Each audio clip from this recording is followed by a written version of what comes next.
NEMA, the environment regulator, has urged all producers to commence implementing EPR as mandated by the law. These regulations are designed to encompass all producers introducing products and packaging into the market, as well as the waste generated, which may have adverse effects on the environment and the public health. It is against this backdrop, therefore, that I am pleased to extend a hearty welcome to today's webinar, which aims into initiating a dialogue on textile EPR in Kenya, and as well as creating awareness into what other stakeholders in the country and globally are currently doing. And therefore, welcome you all.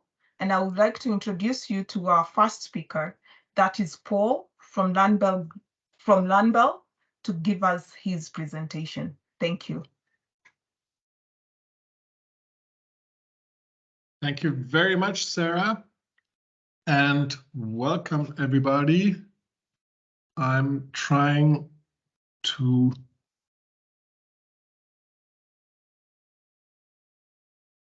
share my screen here. Whoa. Yeah, thank you very much, Sarah, and a warm welcome, everybody. I'm very delighted to speak about the textile value chain in the next 10 minutes in order to set the scene for the great discussions that we will have ahead ourselves.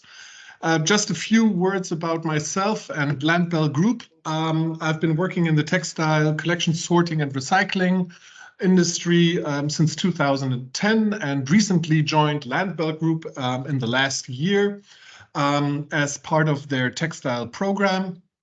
Landbell Group is offering compliance schemes or offering solutions as a producer responsibility organization in over 17 countries and running different EPR schemes throughout the various waste streams of packaging, batteries, and also textiles. But enough of the corporate stuff. Let's get right to the topic. And I've been looking at how to best set the scene of the textile or the discarded textile value chain. And I came across this infograph from the Trashen report, which I think could not have put it down better. So I would like to quickly run through the journey that a discarded textile takes from its collection to its various use stages. So everything, of course, starts with the consumer. Textiles in Europe, for example, are collected via different collection schemes. They can be run by charities. It can be also take-back schemes that are offered by fashion brands or commercial collectors that are collecting on the curbside. All in all, at the moment, roughly 30% of discarded textiles within the EU are being collected and forwarded to a sorting process. The sorting process can take place in Europe, but there are also multiple outsourced sorting facilities in other geographies and different hubs worldwide. Roughly, we can say that in the EU, 2.3 million tons are being collected at present. And of those, 1.4 million tons are being sorted inside the EU, and the remaining volumes are exported to other destinations in order to be processed there. The main reason for that are labor costs in order to maintain efficiencies here. I will go a bit deeper into the sorting process if time allows, but just to quickly run you through, during the sorting process, a decision is being made about the next best use of each textile item. That can, of course, and that also works in line with the waste hierarchy, where reuse comes before recycling. And so the current procedures after reuse are mostly open loop recycling methods. that are better described as downcycling processes. For those items that are defined as rewearable, a certain portion is being exported and shipped to markets where there is demand for these items. We know that, for example, in the example of Kenya, the import taxes of such textiles are rather high. Once they have been imported, they will go to distribution centers, and then they are sold via the markets, the various markets. We, of course, know that within the portion of textiles that are being shipped to these markets and are determined as reusable, this is not countable for all of these textiles, as the various reports state. And that's one of the challenges that we need to work on as we move forward. But, and this is actually a very old slide that I've digged out of my files, but it still stands for the current situation. And if we're looking at how the sorting process works in Europe, we roughly find that 60% of the goods that are being collected are in a reusable or rewearable stage, and 40% tend to be non-rewearable.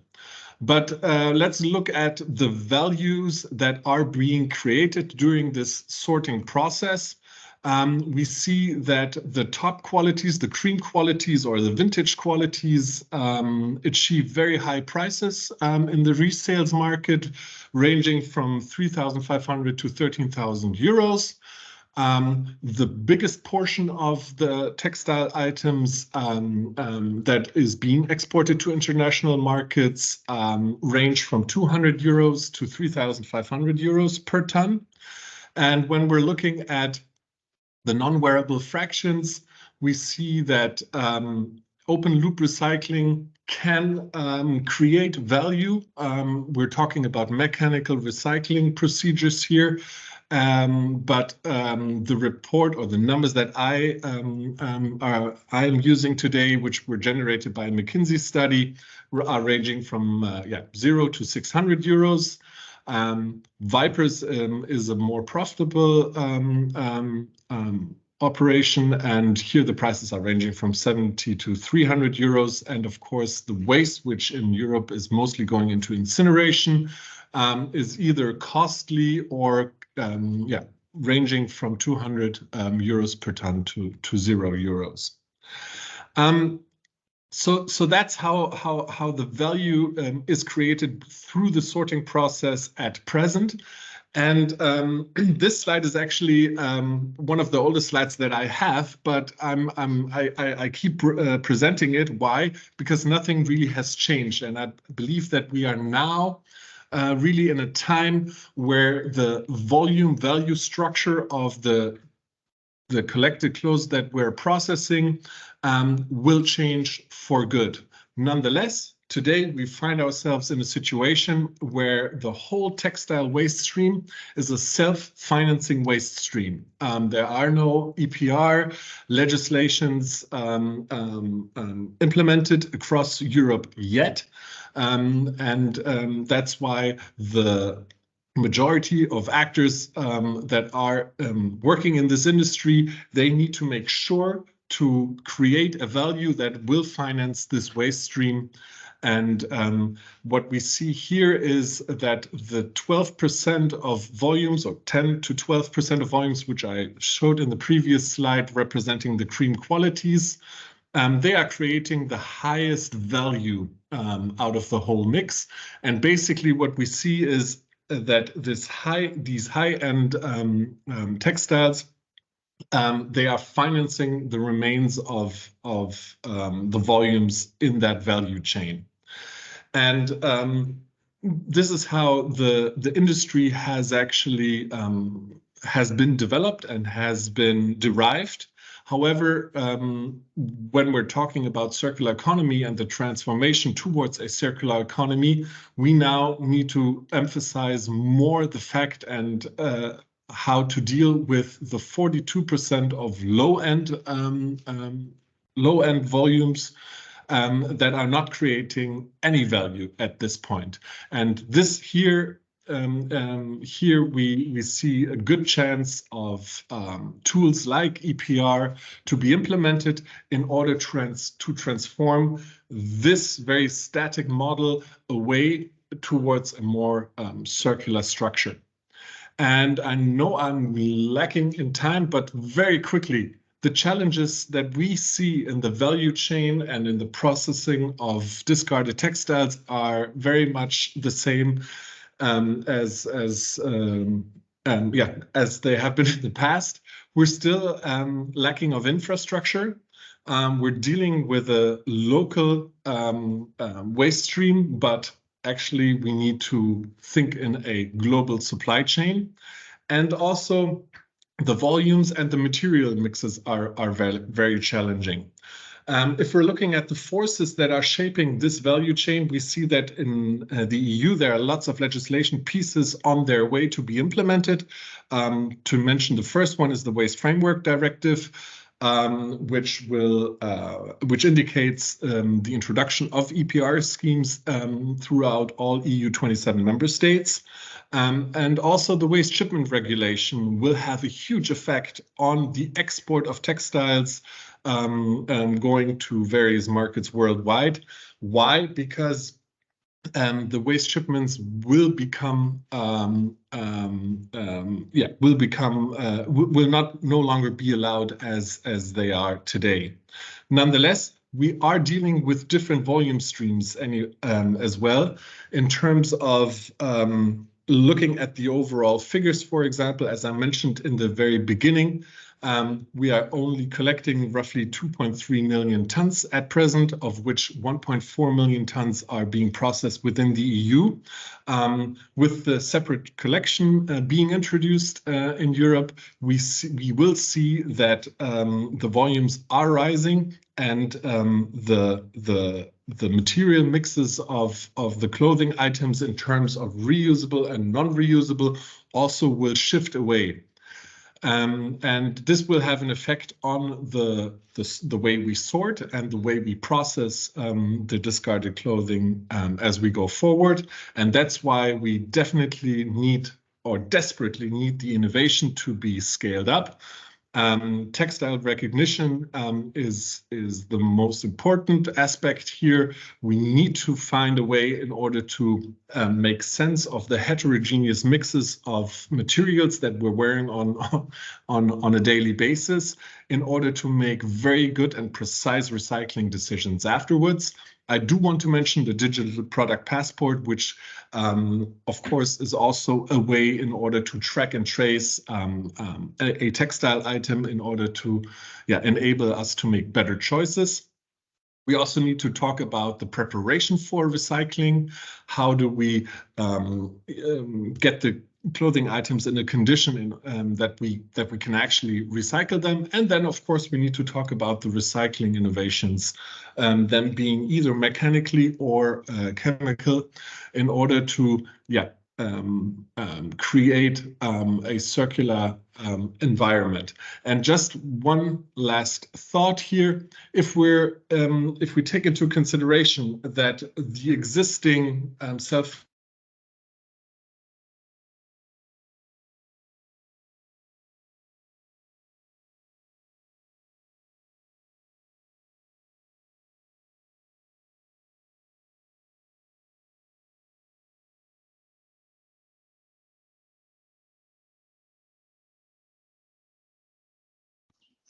You're muted, Sarah.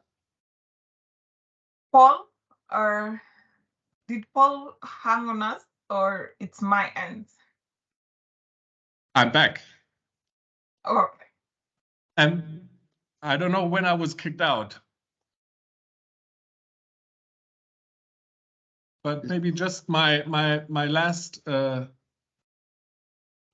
slide. Considering the fact that we're dealing with a heterogeneous mix of materials, we're dealing with more and more clothing. The trends that we definitely see and that we have been seeing for a long, long time is that the reusable fraction will decrease whilst the non-rewearable fractions are increasing. And that's why we are in desperate need of better recycling procedures. And that, in a nutshell, was my talk on value chain.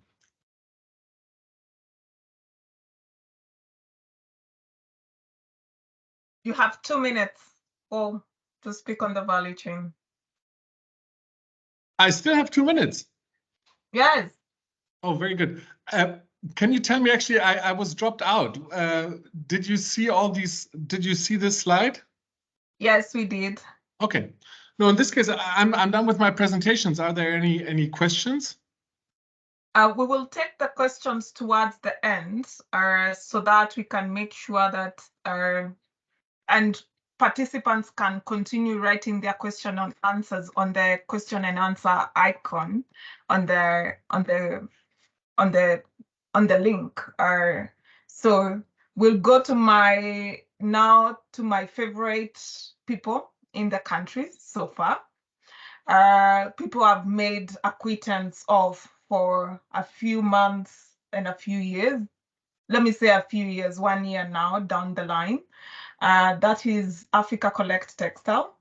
I'm yet to purchase a product from them. So, and I know Alex and Elmar are hanging that news over my head, but very soon I'll be purchasing. I've promised myself I'm buying a carpet. So Elmar, be ready for a very, I negotiate. I'm a hard negotiator, so I'll be negotiating very hard so that I can get it at a favorable price. So Elmar, go ahead, present, introduce yourself to the participants and what Africa Collect Textile does. Thank you. Yeah, sure. Thank you. And yeah, we will give you a good price, but not too good, because we need to grow as an organization, and we need to be able to collect and process more textiles. But sure, we can discuss. Look, I think I'm not able to share my screen. Is that possible, that I don't have the rights? Because I am in the right link, but I can maybe start with an introduction. My name is Elmar Stoomer, one of the founders of ACT, Africa Collect Textiles. And I have set it up together with Alex Musembi and Enno, Andrew Estienne, and we are having an infrastructure for collecting, sorting, and processing textiles in Nairobi, Kenya, and Lagos, Nigeria.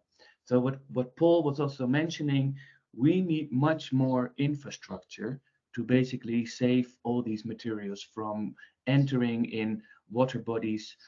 Okay, we're going to do it in water bodies, landfills, or open burning sites, and not only in countries, consumerist states, or like countries that consume to so much, or so-called developed nations.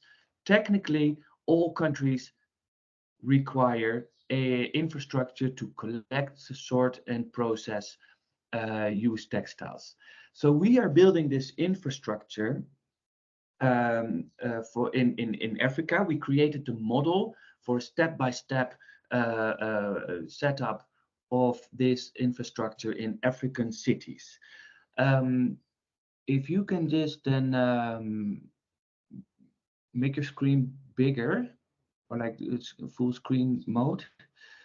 But I would just these are just some, yeah, if you can just do like full screen mode.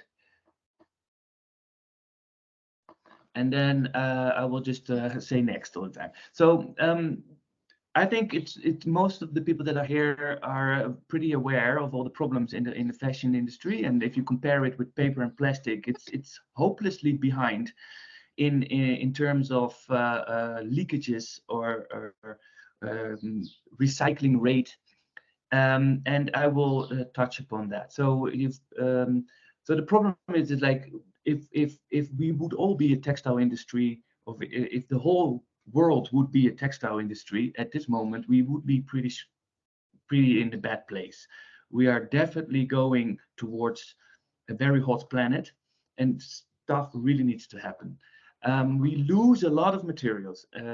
Next slide, please, because there are some pictures. These are the pictures from Ghana. It's very obvious where these materials end up. But also in Kenya, this is in Kenya, these problems are very, very real. And in some African countries, the textile waste are sort of like hidden, or they are not that obviously seen as in Ghana or in Kenya. But basically, a lot of receiving nations have difficulties dealing with all the waste that is coming their way. And we believe that on the one hand, brands, global brands, will not likely to apply eco-design measurements, or like will make their clothing better recyclable if most of their items disappear in nature or in African landfills. So we need to also collect those materials back in the countries where these items end up, in order to be able to actually do something useful with it. Yeah, you can go to the and also the sending countries. I am from the Netherlands, but also Germany, the UK, Sweden. A lot of nations are sending used clothing to African countries without infrastructure that to deal with these items. And for these nations that are sending, it is difficult to become circular that way. So in order for them to reach their circularity targets, we do need to build the infrastructure in the receiving nations as well. And this is challenging, because the Netherlands, for example, and as Paul also mentioned, the collection rate in most European developed nations is about 30–40%. So, and this is pretty amazing. So a lot of clothing, used clothing, is actually collected again and prepared for reuse or recycling. And if you look at where the most of the money comes from to install that infrastructure and to maintain the collection network, it is coming from selling wearable clothing to African countries. The recycling into filling and felt, or like into materials for the car industry, that is not that profitable. And I think Paul also proved that. So a country like the Netherlands is earning a lot on selling wearable clothing to countries like Kenya. But Kenya has a very low collection rate and has no funding from the sector itself to build that infrastructure. Now, this is a bit of a challenge, and this is also a vicious cycle that we need to break through, because the system currently is still very linear. So for us to build the infrastructure and to have the funding for the infrastructure, we need to be very creative. And this is also where EPR comes in, because currently selling materials that eventually become waste is still free of charge. And we need to make sure that the funding is released to actually build the infrastructure in the countries that receive these materials. And a lot of Africans do the world a huge favor by wearing the clothes another round from countries that do not want them anymore. So they extend the lives of this clothing, and therefore they help the planet to save a lot of CO2, because they don't wear new clothing.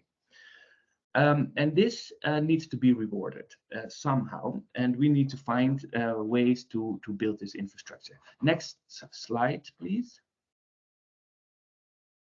But when we look at all the waste streams in countries like Kenya, it's not only second-hand clothing what people are wearing, obviously, but it is a huge chunk. About 70–80% of the population of 45 million people in Kenya wear second-hand clothing from abroad. So you cannot. It's an important waste stream. But there's also locally made fashion for the local market. There's also a big industry for producing clothing, but that is mostly for export.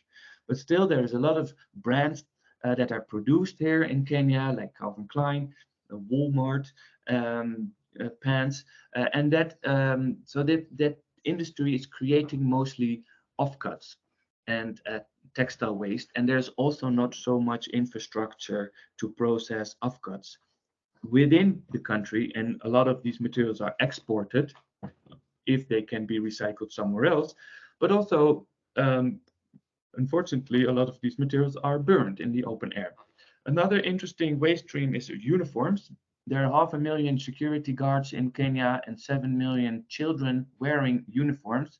There is a big army, police, and all these materials actually are very interesting because they are reliable. They're always the same materials, they are the same colors, but unfortunately, because of security reasons, mostly these materials are burned in the open air, and this is something that we would like to change as well.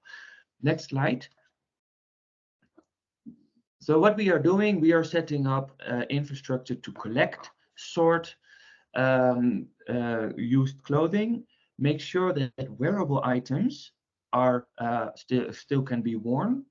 The portion of wearable items is smaller than in Europe, but we still collect a lot of wearable clothing and sometimes also third-hand clothing. For example, when we collect Zara or H&M items and they're still okay to wear another round, they're third-hand clothing. And we know that they're third-hand because Zara and H&M don't have stores in Kenya, and they came into the country as second-hand already. So like extending the life even more of these items is even better, and it has a huge impact. When we find wearable clothing, we are providing women only with fitting and good quality second-hand or third-hand clothing, which they sell and make a living on. So this is locally sourced second or third-hand clothing. We also provide an orphanage with only fitting clothing. Part of the funding that is actually raised goes to charity.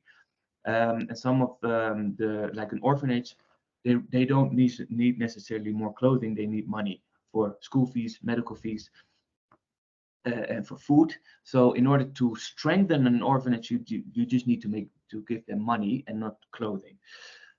So what we are trying to do is monetize on textile waste and try to make businesses out of it and raise funding for charity and for the system to grow.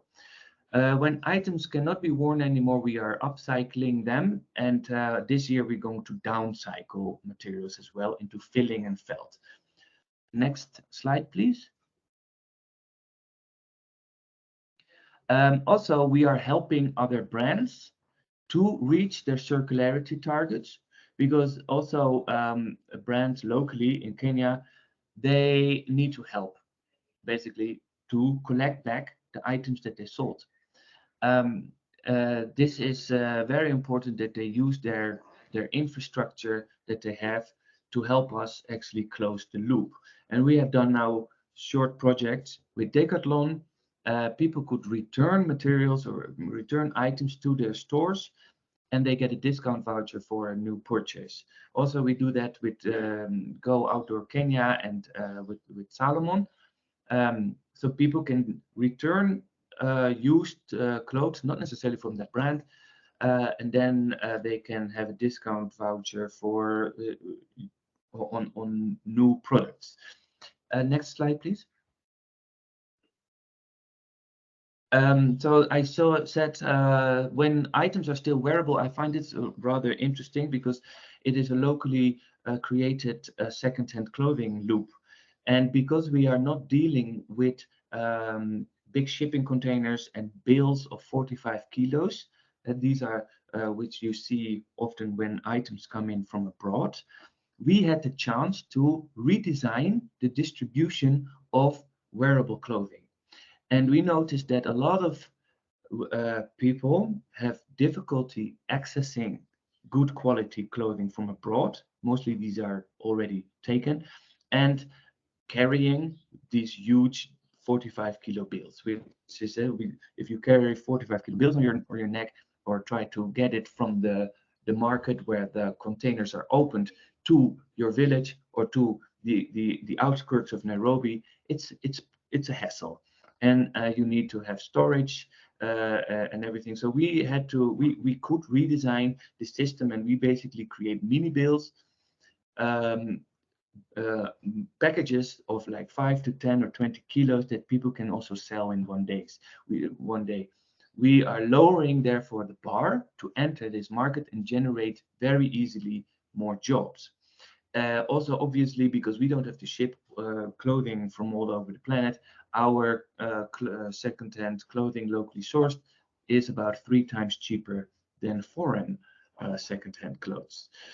So this is this is also good for staying, to make sure that items stay in use longer. Next slide. I hope I still have some time. So when items cannot be worn anymore, we upcycle them. We use a lot of denim and khaki and uniforms for that. So we sometimes cut them in strips, weave them in rugs or baskets, and we use typical Kenyan crafts. So where because there's a lot of weaving, there's a weaving culture, there's a lot of basket weaving, mostly with sisal, and we basically replace sisal or sheep wool with locally sourced and processed fashion waste, which is also very much more friendly to the hands compared to sisal, for example. So people were actually quite happy that we switched from sisal to denim or to khaki. So we are making those products locally, and some of these items are sold back to Europe, finally really closing the loop. Next slide.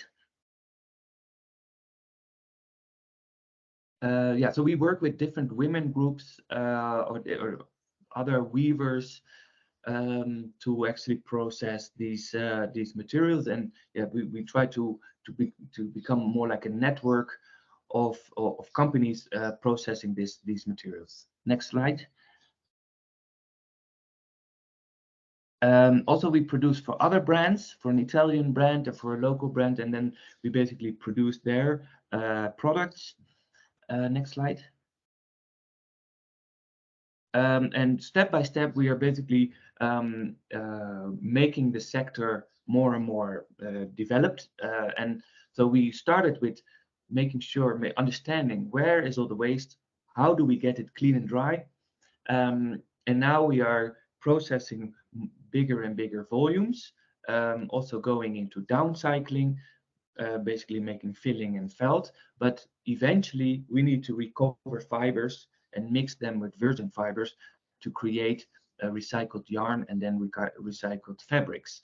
And this is also very important because as Kenya is still also an exporting nation and Europe will demand recycled content in their fabrics, we need to make sure that we can actually recover fibers to spin again into new yarns. And so this is step by step where we have to go to. Next slide. So as a wrap up, so we are rolling out a step-by-step model to make sure that items' lives are extended once more. So a local second-hand system we have been setting up, making sure that a huge amount of volumes of materials, also cotton, acrylic, is recovered and can be processed by ourselves or by our partners. And we are upcycling materials into rugs, backpacks, toys, and footwear. Thank you. That was my presentation.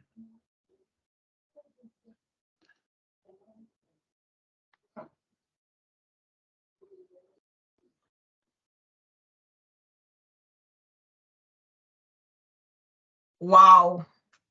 That's the only reaction I have. Wow.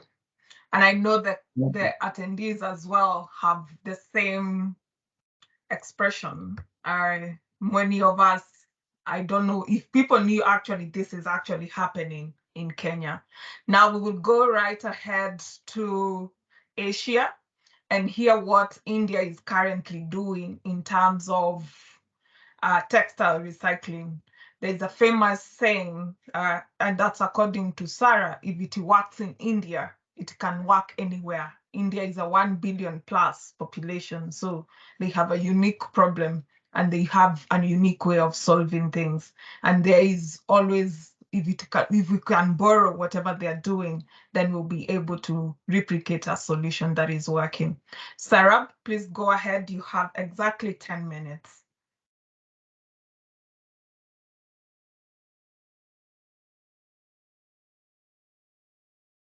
You on mute, kindly.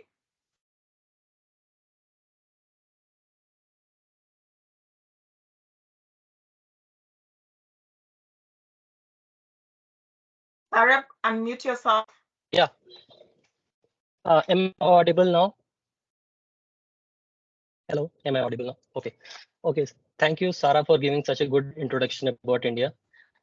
And I am Sawrabh Kumar.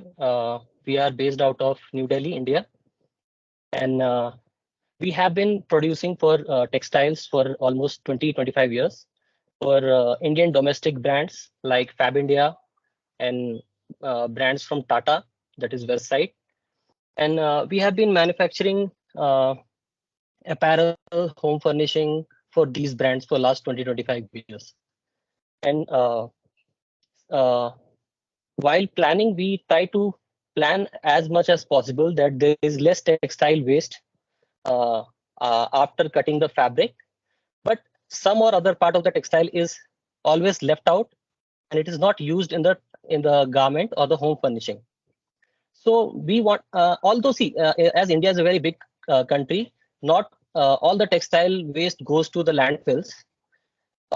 There is a separate economy which actually deals with these fabrics. They make handmade rugs, they make ropes, and they use it in a different way, basically, for different purposes. Ultimately, it is also used as for cleaning purposes, for cleaning cars and other things. If you come to India, if you see products from India, you will identify different products which are being made from textile waste, or I'll not call textile waste. It is basically the fabric which is not used in the apparel or the home furnishing or for kids wear. But what we planned in our factory is that whatever textile waste is getting generated, we will segregate it based on the motifs, like the patterns. So we segregated the textile waste in terms of pattern first. And then, as you can see in the first slide, in the left side, one of the strip is being cut from the print already planned. And the right side of the slide, you can see the textile waste which is being generated from this particular production. If we can move to the next slide.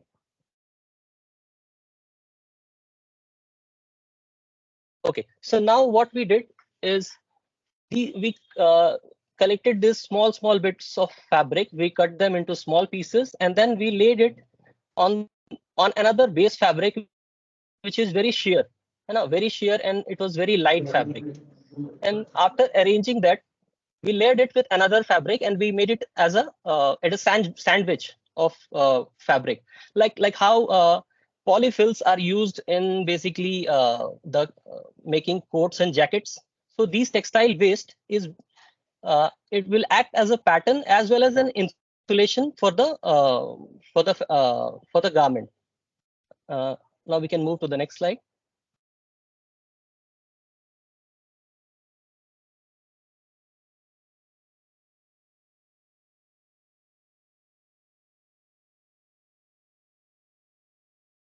So basically, there's another layer of the fabric, like I can show you in the image. Now, as you can see in the picture, on the left side, the textile, the another layer has come up on the on top of the, we can textile pieces, and it is first hand swing. I mean, it is first hand. It is made intact.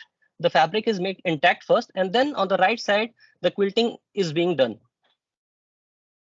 so that all the textile pieces are intact in between both the layers.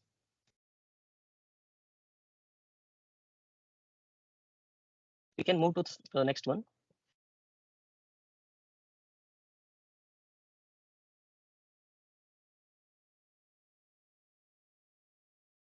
Okay, now as you can see, there are the garment is almost ready after the pattern is cut and everything, and there are details of embroideries and piping has been done to the fabric. So like I can show you the image of the product, another product, which is a pant. As you can see this, which is made out of different fabric pieces. So what we did was, first we segregated the textile waste based on the pattern first, and then we segregated them later on based on color palettes, like, so that we could basically make different collections out of it. We make different kinds of patterns, like there are Mughal, some are modern patterns, so we need to segregate them based on the patterns first. And also, before planning these textile, making these kind of textiles, we first basically spoke to the store managers or the store people across Delhi, so that we could place these products in the stores first. And we spoke to them that there will be very limited pieces can be produced from these products. Like, for example, we segregate these waste in such a way that at least minimum 4 pieces can be made.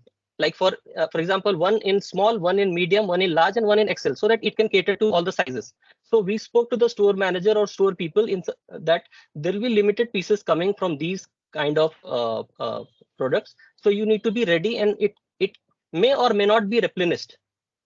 So that was the first criteria. We first spoke to the store people, and we found out the market where we could sell it. And we also have the labels on the fabric, then, and we write the process of how it is basically made. We make sure that customers are aware about about how the fabric is made, because everyone is not aware of the textile process, and they are not aware of these things. So we go and educate the store people as well who sell these products for us. We also make them understand how these pieces are getting made, and these so that they can actually convey to the customers. We can move to the next slide. 1 minute. Okay, sorry.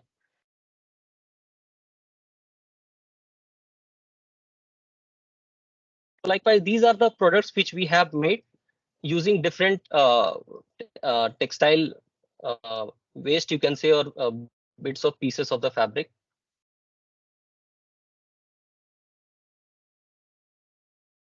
Next one. Okay, now I want to explain this one for.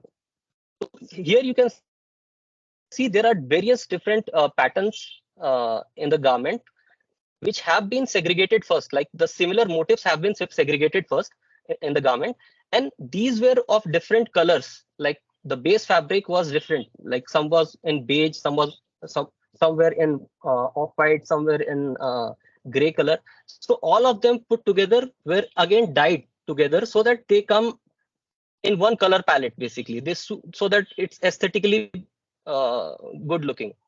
So it's not about just making the product from textile waste. It's also about aesthetics. Like it has to look good, and it has to attract the customer. So that was our intention in taking up this project. So thank you from my side. I think I took some extra time. Thank you so much. The extra time is, you won't be fined for that, because your presentation was very enlightening. And I think my good friend Aruna, my birthday is in November. You can do a sari for me. You still owe me a sari. So a repurposed sari from Sawrabh will be the best gift ever. So, and we get into Aruna to give us a presentation on what she's doing with offcuts, textile offcuts in fighting menstrual stigma. Thank you, Aruna. Up to you. Hello, everybody. Good morning.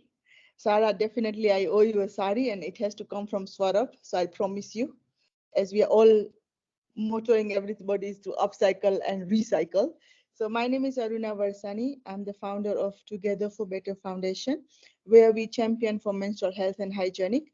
The motto was started to support the girls in menstrual health and hygienic and use for something which is sustainable when it comes to the pads. And then slowly, I got enlightened and I got educated myself that, okay, I'm also restoring the ecosystem by using upcycle material. And that's how the idea was born. But before that, allow me to take you through quickly a small video which you have captured from our field work. Okay, come, Koshi. Hajalikar.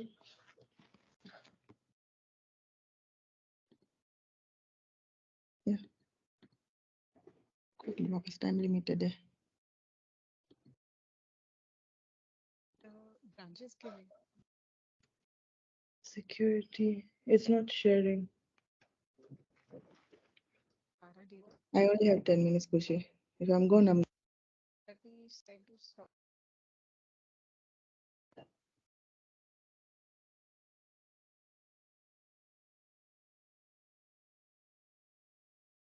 Aruna, you can just share your presentation. The video is going to be attached to, you can send me a link of to the video and then we'll share the presentation, the video with the attendees as well. Sarah, I can't share. It's showing the privacy issue. Can I be given granted, please? Nerin, even for your presentation? Yes, I need a permission. The slides? Yes. Okay.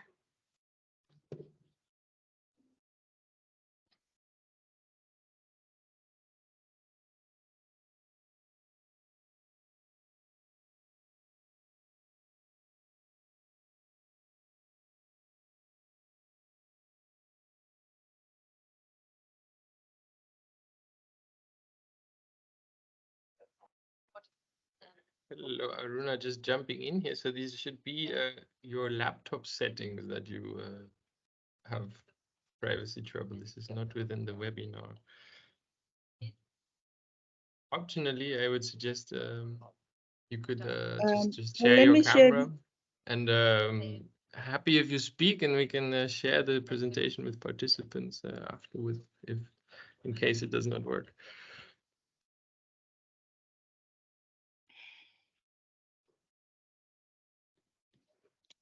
Allow me to share with you my presentation. You can share it from your side. Can we do that? Yes, unfortunately, we're a bit time constrained. So maybe if you can just present in speech, and we will share the presentation with the participants after the meeting.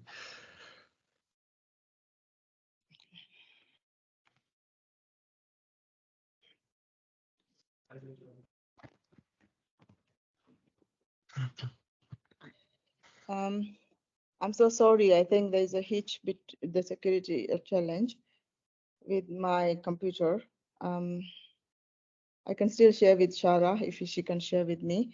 But okay, what basically we are doing is the main aim was to create the foundation to impact the girls in menstrual health hygienic when it comes to the sustainability. The aim of what we are trying to do right now is to collect the waste, which is mainly in cotton. I will look for mainly in a cotton because absorbent material, when we talk about we need cotton for the menstruation pads, I will able to share with you at least the picture. So we collect it from the different area, but earlier also when I was advocating for the environment, I realized I was collecting single-use pad everywhere into the sea, into the dump site. I've seen how they've been kept, or sometimes they burn it, and I can see the emission into the also in the air. So all these things, when I was noticing, and I said, okay, what can I do? And I put all the dots together, the girls who are missing out on menstrual health hygienic product, and then I saw the environment, and then I was the person who was also advocating for education. So I put all three dots together, and I saw a vision to empower the girls by providing sustainable solution when it comes to menstrual health and hygienic. Right now, as we are talking, I will able to share with you the slide later. You will see the impact, how far we have gone when it comes to the providing sanitary towels. So basically, we collect old cotton t-shirts and then we provide it to the girls who are in a border area mainly. And why we go to the border area? Because there's no assistant has been reached out, and we are trying to reach out to save girls from suicide cases, early marriage, and also from a dropout of schools. Their HIV infection rates are high because it goes for sex for pads. And then also we do have an impact on education, on education or impact also. Oh, thank you, Sarah. I think we can go to the top one then.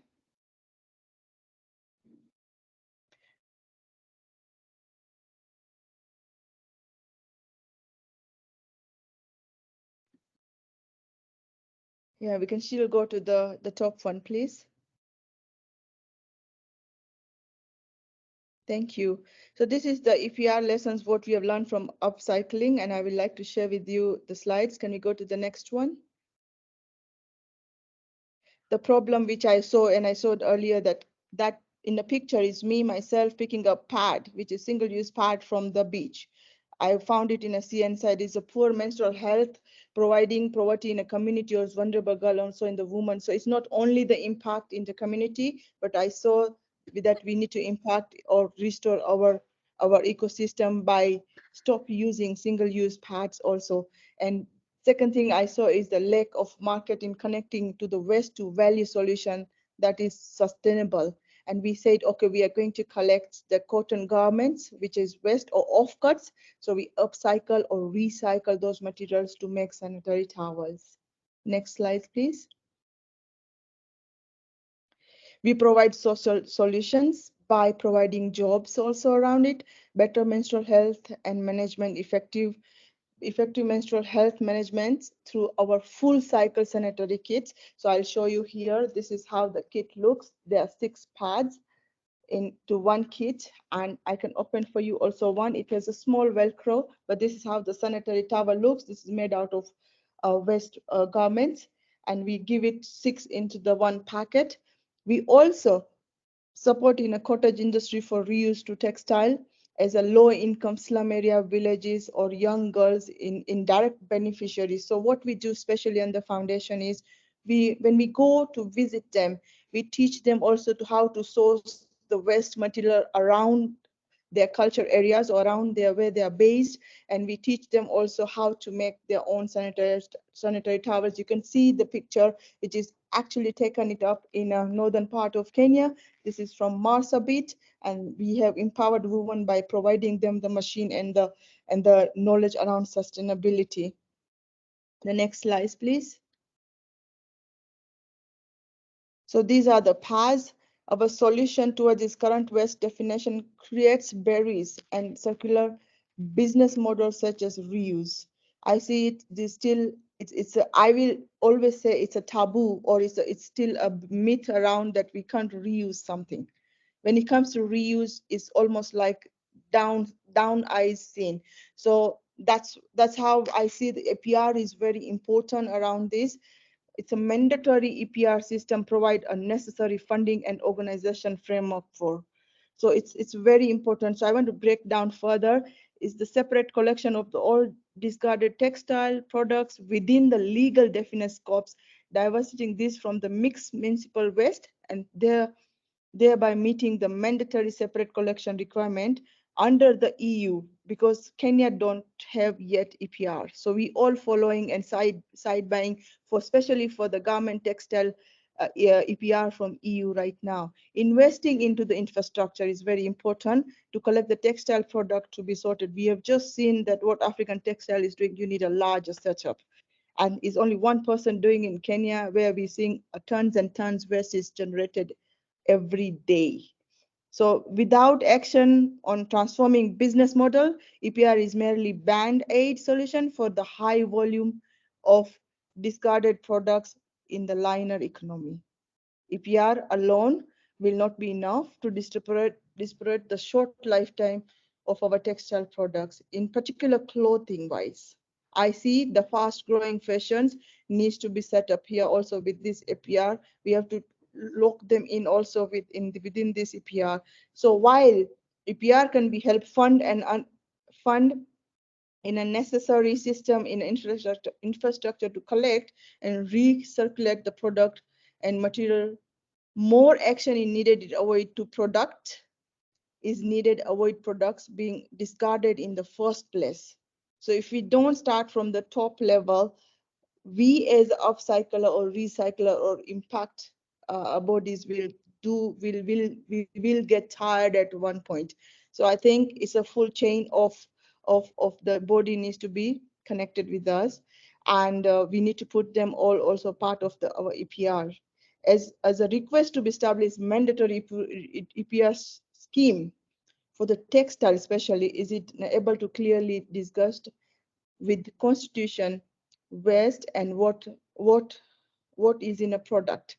Harmonizing and simplifying definition of the EU will be key in order to clearly delight where EPR obligation being ended. So basically, we need to enlighten everybody in this sector. You will be so surprised. Right now, we are only 5 people talking about EPR when it comes to government waste. Next slide, please. This is our market and our sustainability. So what we are doing is these are our goals. We are covering up by providing the healthy lifestyle. When we're looking into the health around menstruation, when we talk about education, they are connecting all the not connecting, but they're able to attend all the school days. We are providing also into the environment and sustainability. We are also generating job in a lower income areas. So these are our SDGs under Together for Better Foundations. Next one, please. And our impact. As I'm talking to you right now, it's our 10th year anniversary. I reached out to this many girls. So my sanitary towel distribution within 2022 was 6,583 girls. Remember, one girl receives 6 pads. So those are the education girls. I managed to educate 31,000 girls with how to upcycle the material within their waste and how to make their own sanitary towels to keep them going with the health issue, or keep them going with the better attending in the schools and providing them also a confidence in it. So these are the few impact you made, and those are the mamas. You can see the middle picture, which is in Samburu, and they have been. I've gone to the houses where there is very minimum income. Yeah. Next, please.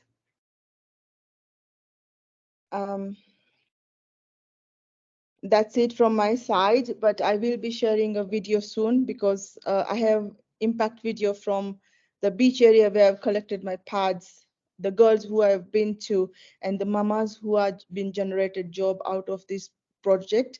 As we are talking, we are celebrating 10 years, and we have managed to impact 45,000 girls, each receiving 6 pads, which last them for 2 years after we recycle or upcycle of material. Thank you, Sarah. Thank you so much, Aruna. Who thought our textile upcycling can actually fight a stigma that is currently a global issue, and that's menstrual health and even the affordability. Now, I don't know whether Sonia is in. Sonia is from Kilicycle. She was supposed to give us an overview of how a community has actually come up together and partnered with ACT, my very good friends, to encourage people to get their those clothes we don't want to let go of, so that we don't dump them into the rivers. I don't know if she's in. She was supposed to have received a special link from my colleague, Nerin. If she's not in, I'll now go to Matteo, who is going to ice this cake with EPR as a solution to textile circularity. We've laid the foundation from textile value chain to what Kenya and Africa at large is actually doing to fight textile waste pollution, to a global perspective from India, and to other solutions that they have actually, as Sawrabh has done. And what I didn't mention as I wait for Matteo to be ready is that I'm actually a beneficiary of the trade-in that's going outdoor hard with ACT. I traded in my ASICS Metaspeed Sky, and I got myself a Salmon Alpha Cross. I'm a hiker and a runner, so I was very happy, and I'm looking forward to the next campaign that they're actually having. Matteo, now you can ice this cake, and then later on we can share it with the rest of the people through questions. Thank you. Thank you, Sarah. Just to check, are you seeing my presentation correctly? Yes, perfectly. Okay, perfect. Thank you, Sarah. Thank you to all the other speakers. So my name is Matteo Magnani. I work as a senior policy analyst for the MacArthur Foundation, a charity whose mission is to accelerate the transition to a circular economy. And for the past 4 years, I've been focusing mainly on working with the fashion industry, fashion businesses on their transition pathway. However, in the last few months, I've been focusing more on policy and how mandatory policies are really crucial in accelerating the action and the transition of the industry. So today I'm very happy to be talking about extended producer responsibility as a necessary policy to really accelerate this transition. What I'm going to share is a bit of a taste of what we will publish in a report in a couple of months just before the summer. So stay tuned because you'll see more about this in the coming months on the EMF channels. We've seen from the previous speakers that textile waste, clothing waste, is a problem and is a growing problem globally. Why is that a problem? I can't stress enough how important it is to consider all the drivers that contribute to textile waste as a problem. Firstly, design. The design of clothing is a major contributor because currently textiles are not designed for recyclability, they're not designed for durability, they're not designed to stay in the loop. And it is crucial that both businesses and policymakers support different and better design practices that encourage recyclability, durability, the inclusion of recycled content, so that when garments are discarded, they have at least the potential to be kept in use, reused, repaired, and eventually recycled, definitely not becoming waste. Secondly, business models are crucial because today we see an industry that very much profits from selling more and more products, whereas what we want to see is an industry that profits from circulation of products and circulation of materials, which completely implies a change of the business model that organizations are currently using. And we need policy action to also incentivize that, because as long as labor costs are super high and virgin materials are super cheap, it will be very hard for businesses to do this themselves profitably. And finally, infrastructure is also a driver for, or rather the lack of infrastructure is a driver for increasing quantities of waste being generated. As we have seen, some companies are, and increasingly more companies, including the co-panelists, are doing a lot in creating infrastructure to process clothing. However, the scale of the problem is still very much higher than the scale of the solution being available. And this is what we're going to focus on today, just the infrastructure in this presentation. However, design and business model are also very important. So the collection systems of today are highly fragmented, and where they are present, they are largely voluntary. Paul at the beginning has mentioned that where collection is in place, such as in Europe or in the US, these are only collecting a part of what is put on the market, roughly between 15% and 45% in the most virtuous countries, leaving the majority of the clothing unaddressed. And also, as Paul clearly laid out, this only exists because the reusable fraction is profitable. I'm going to try to add something to what Paul said already. It is true that both the reusable and the non-reusable fraction generate some value, some revenue. However, when we do compare the revenue generated by selling the reusable and the non-reusable fraction of what is sold, needs to be compared with the cost of processing such items. The cost of processing items doesn't matter, doesn't depend on whether the item is going to be reused or not reused. According to our analysis, this is in Europe, this is about 80 cents per kilo. And as you can see, for the non-reusable fraction, we actually have a net cost being generated by these products, whereas only the reusable fraction is able to generate a profit. So we're not talking about the non-reusable fraction being less profitable. It is unprofitable. And of course, the waste is unprofitable because it never generates revenue. It is always a cost to process it, but also to dispose of it.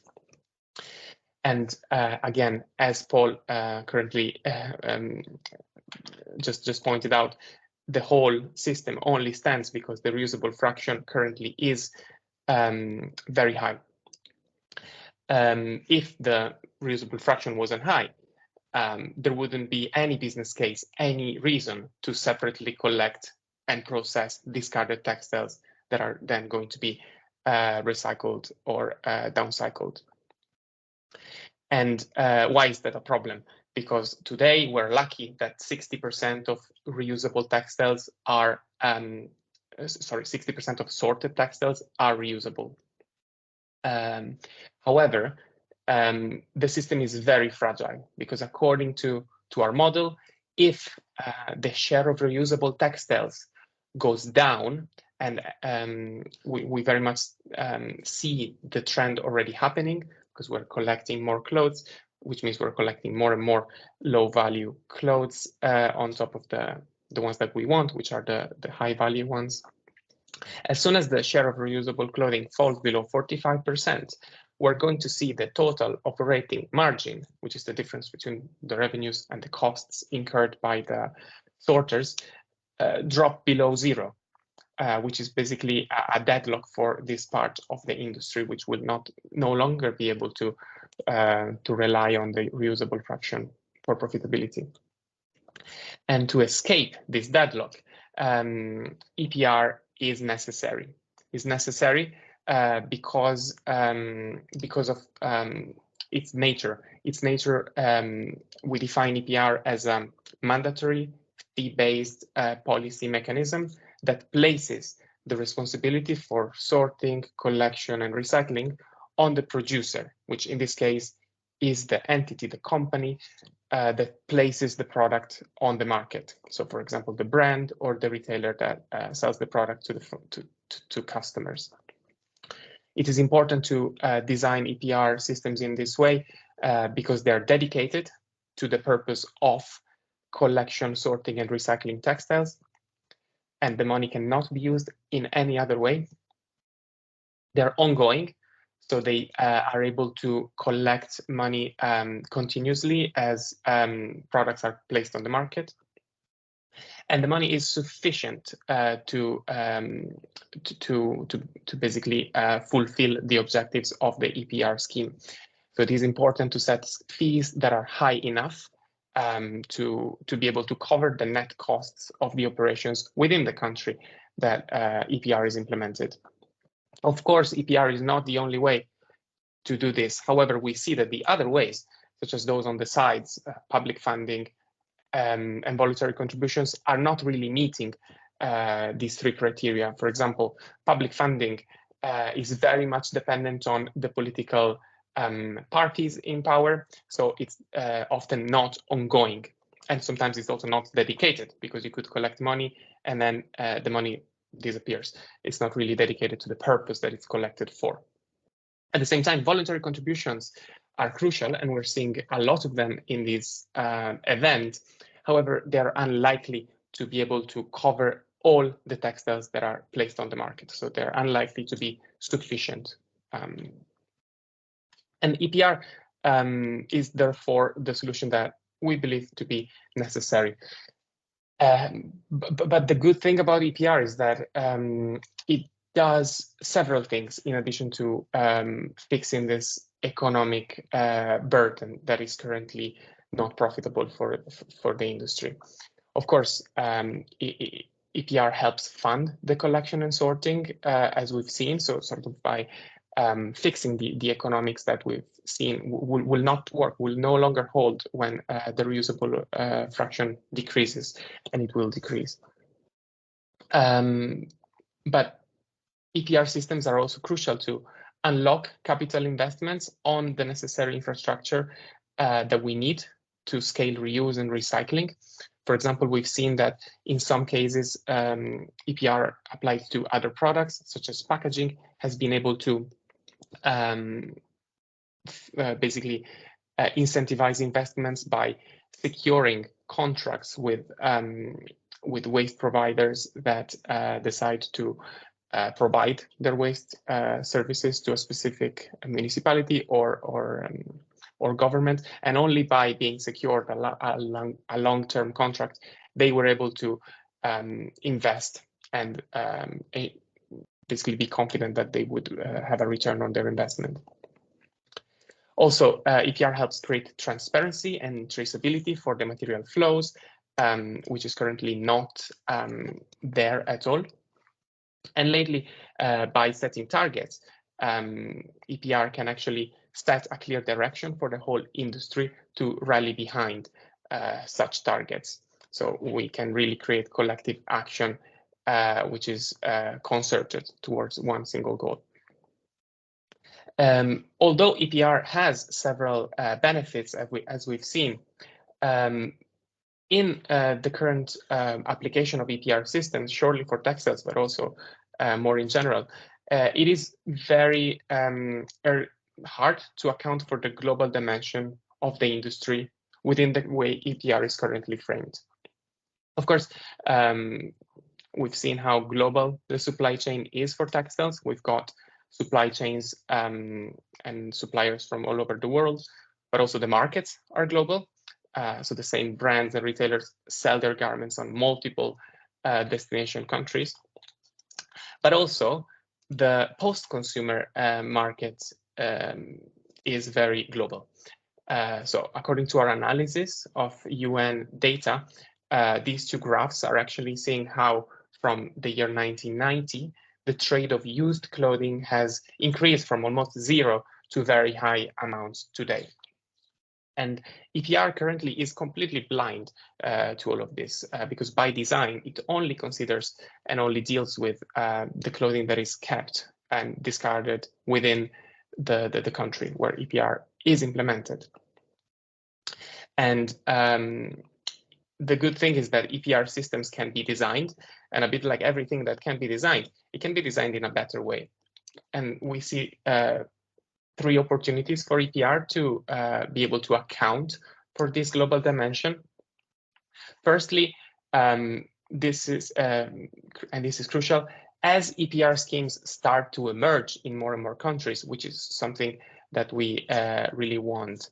They need to be aligned on the key objectives and the minimum requirements. And we think these objectives and minimum requirements should be firstly about increasing collection rates, but also about increasing the reuse rates of what is collected, prioritizing local reuse. Thirdly, increasing recycling rates of the fractions that are not reusable. And here, textile-to-textile recycling has to be prioritized over open loop or downcycling. And also, crucially, minimizing and reducing the rate of textiles that go to landfill or uncontrolled disposal. Of course, these four key objectives have to be tailored and adapted to the country specificities, because some countries may want to prioritize local reuse, and some other countries where maybe there is no infrastructure to environmentally to have a sound and management of textiles, then we may want to prioritize another objective, such as reducing landfill. Secondly, EPR has to account for exports and imports of used clothing across borders. So both from the importing and the exporting countries, there are ways to actually design EPR systems in such a way. This has been framed in academic literature as ultimate producer responsibility, and there has been examples from other sectors, such as packaging or electronics, where the PRO, which is basically the organization that manages EPR schemes, have provided some funding, some support to the countries that import their own waste to actually safely manage and process it. We're currently investigating how this could look like, and we really look forward to publishing the paper so you can read more about this. And lastly, this is something that Aruna has also hinted towards.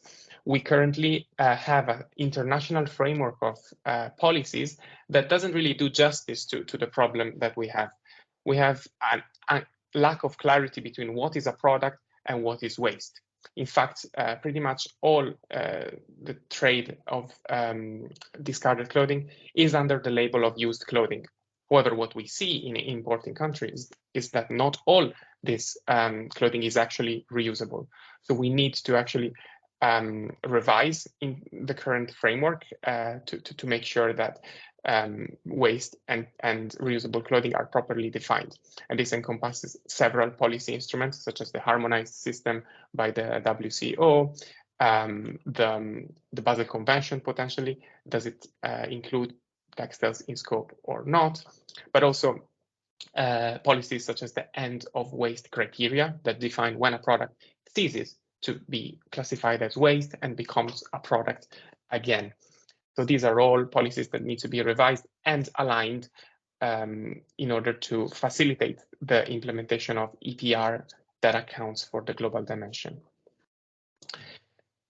So to conclude, I just want to point back to what I said at the beginning, which is that EPR is a necessary part of the solution, but is not sufficient. We also do need organizations, brands, retailers, as well as policymakers to incentivize better design, circular design, and circular business models that enable reuse and repair and higher durability of products. But obviously, EPR is necessary to create a circular economy for textiles. Thank you very much. Wow, another wow. Another wow from me just from that presentation, and I can see the reactions from the chats. People are sending in digital handicrafts for your presentation, and everyone else that has made the presentation. Now we'll go very quickly to the questions. I've seen a few questions on the chat. However, they were not directed to anyone. So my colleague Nerin is going to read first the two questions that were raised on the chat. We'll have around 5 to 7 minutes for Q&A. And then if you have, among the participants, if you have any question, kindly raise your hands, and then my colleague Nerin will be able to unmute you. Please, let's keep the questions brief. We are about to be pressed out of time, but I'll kindly borrow 5 minutes. We started at around 10:05 hours. So I'm borrowing 5 minutes from all of you. Thank you. Yes, thank you very much, Sarah, and thank you to all the speakers. So yeah, as we have a little time, I will shoot some questions. I'll just go through the two I find in the Q&A and direct them to you. So the first question is by Shilpi Kapoor, which who asks, what are the methods that are ensuring responsible disposal from consumer side, I suppose, and collection of the post-consumer waste textiles? Now, Elmar, you've given already a brief insight in your presentation. Maybe you can give your one or two key aspects that need to be considered here. So, sorry, what are the specific? What are the methods that are ensuring responsible disposal from consumer side and then collection of textiles, post-consumer textiles? Well, what I can say is that textiles need to be collected clean and dry, because if they get mixed up with organic waste or oils, then it is very expensive and dangerous also to clean. And that's why we are not going to the landfill to pick the mountains of waste that you can find there. And we're also not digging up the materials from the river. And so that is something that we need to catch these materials before they go there. And also with the landfill, we don't want to necessarily promote the job of a waste picker at the landfill, because it's a dangerous job. You can be caught up in medical waste and things like that. And we rather go before that and create jobs that are safer in collection and sorting before that. I hope that answers the question. Yeah, thank you very much, Elmar. And Aruna, you also had a comment on this side. Yeah, just a quick to add up to the Elmar's, that the same thing. We need to check. We need to have a segregation before it reach to also to the recycle or upcycle. So there's a lot of process needs to be looked into it before it reach to us or like Elmar, or we have to have allocated funding for that specific area, because it's a heavy, expensive activity or duty we have to do before we even give a new life to anything which is recycle or upcycle. I've seen also when it goes to the rivers and to the dump site area, they have been rolled over to compress it towards the landfill also. So as you said, we cannot touch those ones. But despite that, also there's a lot of education needs to be put out there when you want to give something for recycle or upcycle. So we will go back to the old method or new method when we similar what we are doing with the plastic. We have to have a segregation short, I think, at some kind of it at the source. Thank you very much, Aruna.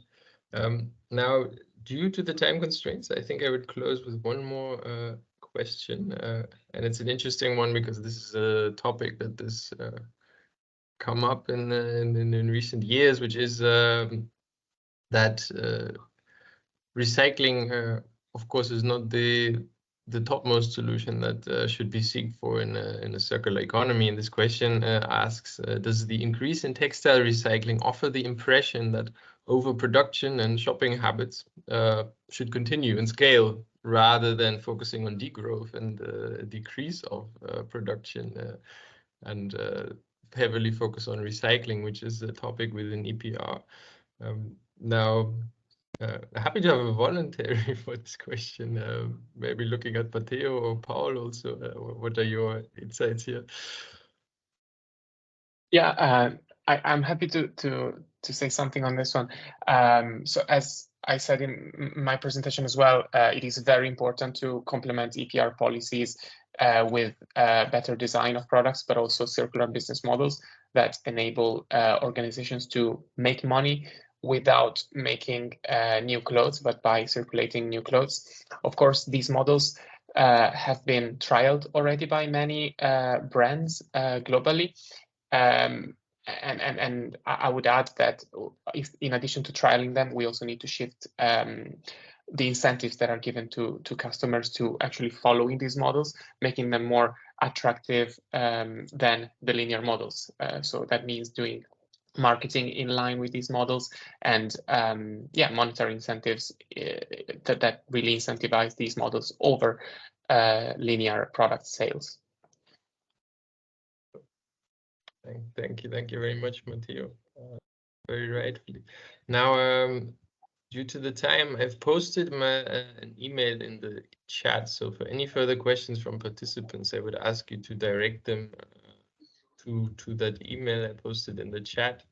And I would hand over to Sarah for some closing remarks for today.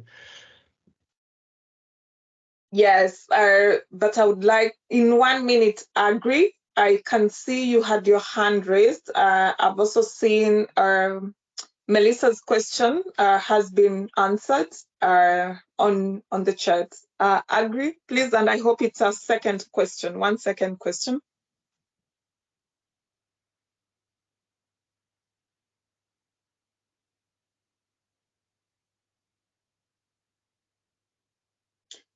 Okay.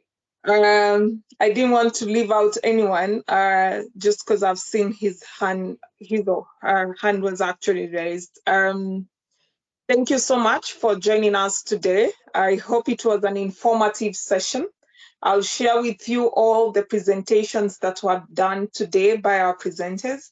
Feel free to reach out to us as well for further clarification, for further discussion on what the implication of EPR in Kenya. We will be available to answer all your questions. My key lessons today is that I've seen combined what Africa Collect Textile has able to do to present today, what Together for Better has also done today. I didn't know that we've been able to prevent such huge quantities of textile waste going into our environment, and kudos for all your work that you're doing. Sawrabh, thank you so much for showing us that actually we can give life to a garment that was already declared waste by someone else, and I've earned myself a gift out of that. Thank you very much. Matteo and Paul, thank you so much for your insights about EPR. And I'm looking forward to working together with you in future, as well as we discuss this. We know the implication of textile laws, EPR laws in EU will automatically affect the East African community because of even our trade relationships between those two economic blocs. One key that you've all emphasized in your presentation is that design is very key, and that brands need to adapt to circular design so that Elmar, Sawrabh, and Aruna here and everyone else is able to give that garment or textile to give it a second life. I'm looking forward. Thank you so much. That's all that I had for today. Thank you, Paul. Thank you, Matteo. Thank you, Sawrabh. Thank you, Aruna. Thank you, Alex, in the background, Alex Musevi, for always being my person behind the, and Elmar, as promised, I'm coming for shopping. Nerin, thank you so much for being my IT guru and your support as well. Thank you so much, and asanteni sana from Kenya. Goodbye. Thank you. Thank you.